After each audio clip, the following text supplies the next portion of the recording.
The purpose of the flywheel mesh is to provide protection from any debris or foreign objects when the lawnmower is in operation or storage.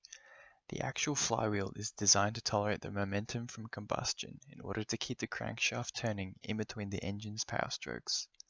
The fins on the flywheel help cool the engine block as air is distributed across the air vane, which is why it's important that we have a flywheel protective cover to allow the engine to function.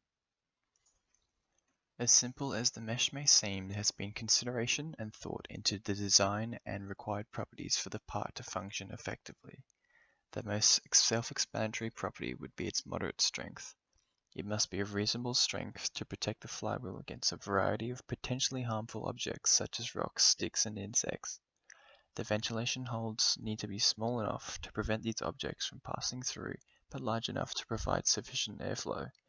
Should any object be able to pass through, it may interfere with the rotational inertia of the engine via friction between the moving components. Another important property of the flywheel cover is to be durable.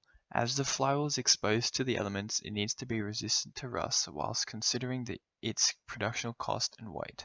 Common flywheel meshes come either in chrome-plated or polished aluminium alloy. The aluminium is lighter than the plated chrome and is more favored for cost efficiency reasons. It can be assumed that the flywheel protection is manufactured by metalworking processes as they involve plastic deformation of the metal, which results in the metal holding its fixed shape.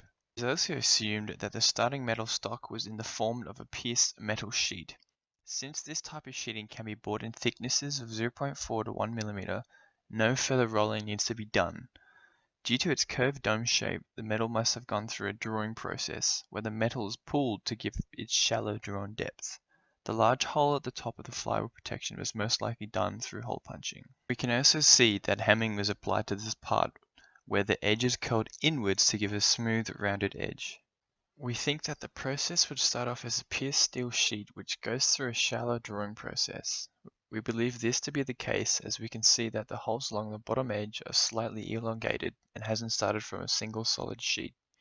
The center of the flywheel cover is then pierced, which creates the hole for the starter cup to sit in. We then have the hemming and bending processes, which gives the part its desired edges. The bending takes place after the piercing, as you'd be unable to fold the part without the removal of the material where the hole is currently present.